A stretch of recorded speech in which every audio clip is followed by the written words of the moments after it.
வணக்கம் ஃப்ரெண்ட்ஸ். இப்போ இந்த வண்டியில் வந்து பார்த்தீங்கன்னா ஒரு D4ஓட ராக்கராம். இது D4 D2 எல்லாத்துலேயும் வந்து பார்த்தீங்கன்னா இந்த ராக்கராமோட ஸ்லாஷ் அட்ஜஸ்ட் நம்ம இதில் சேஞ்ச் பண்ணலாம்.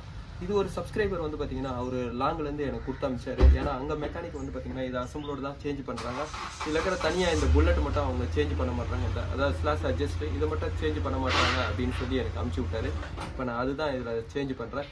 ஃப்ரெண்ட்ஸ், எப்பவுமே வந்து பார்த்தீங்கன்னா இது ஒரு சைல்டு பார்ட்டு தான். இதில் வந்து இந்த ராக்கராமில் நீங்கள் சேஞ்ச் பண்ணலாம். அதை நான் எப்படி சேஞ்ச் பண்ணுறதுன்னு நான் இதில் காமிக்கிறேன் பாருங்கள்.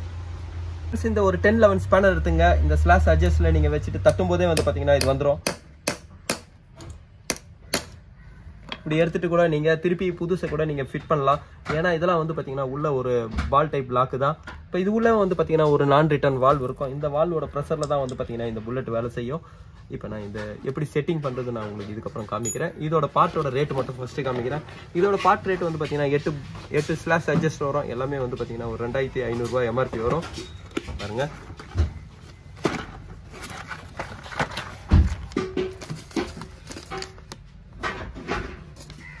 ஃப்ரெண்ட்ஸ், இந்த ஸ்லாஷ் அட்ஜஸ்டர் தான். இப்போ நான் ஃபஸ்ட்டு வந்து பார்த்தீங்கன்னா ராக்கரை க்ளீன் பண்ணுறேன். ஃப்ரெண்ட்ஸ், இந்த ராக்கர் ஃபுல்லாக வந்து பார்த்தீங்கன்னா நான் வாஷ் பண்ணிட்டேன். இந்த ஸ்லாஷ் அட்ஜஸ்ட் வந்து பார்த்தீங்கன்னா 8 நான் புதுசாக வாங்கியிருக்கேன். இதோட ரேட்டு பாருங்கள். ஃப்ரெண்ட்ஸ், இதுலேயே இந்த ஸ்லாஷ் அட்ஜஸ்ட் சீட் ஆனதுனால இதில் ஒரு சின்ன ஒரு ரவுண்ட் இருக்குது பாருங்கள், ரிங்கு மாதிரி. இந்த பொசிஷனில் தான் வந்து பார்த்தீங்கன்னா இப்படி தான் சீட் ஆகும். ஃப்ரெண்ட்ஸ், எப்போவுமே நீங்கள் இப்படி தான் வரும். மாற்றி போடும்போது வந்து பார்த்தீங்கன்னா அந்த இடத்துல ஆயில் ப்ரெஷர் வந்து உங்களுக்கு நிற்காது.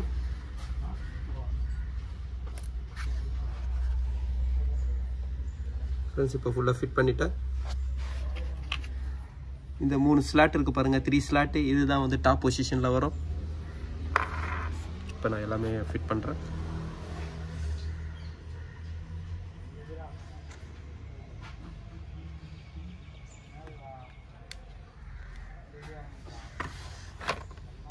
ஃப்ரெண்ட்ஸ், இப்போ ப்ரெஷர் வால்வெல்லாம் உள்ள சீட் ஆனதுக்கப்புறம் வந்து பார்த்தீங்கன்னா ஸ்லாஷ் அட்ஜஸ்டர் தான்.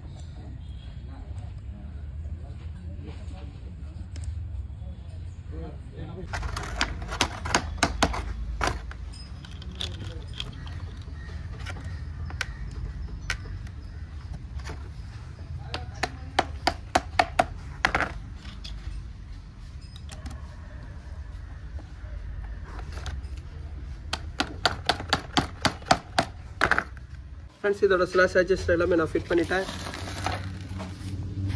ஃப்ரெண்ட்ஸ், எப்போவுமே கரெக்டாக ஆயிலை மெயின்டைன் பண்ணுங்கள். அப்படி மெயின்டைன் பண்ணலைன்னும் போது வந்து பார்த்தீங்கன்னா இந்த ஸ்லாஷ் அட்ஜஸ்ட் வந்து போயிடும். ஸ்லாஷ் அட்ஜஸ்ட் போயிடுச்சுனாவே வந்து பார்த்தீங்கன்னா வால்வு க்ளோசிங் ஓப்பனிங் வந்து பார்த்தீங்கன்னா லேட் ஆகும். அந்த டைமில் ஒரு சிலிண்டர் மட்டும் வந்து பார்த்தீங்கன்னா லைட்டாக மிஸ் ஆகும். இதே நீங்கள் ஃபிட் பண்ணும்போது வந்து பார்த்தீங்கன்னா புஷ்ராடோட சீட்டிங் கரெக்டாக பார்த்து ஃபிட் பண்ணோம். அப்படி இல்லைனா கூட வந்து பார்த்தீங்கன்னா உங்களுக்கு புஷ்ராடு பெண்ட் ஆகிடும். இதுக்கப்புறம் வந்து பார்த்தீங்கன்னா இதையே நான் பார்சலில் அனுப்புகிறேன்.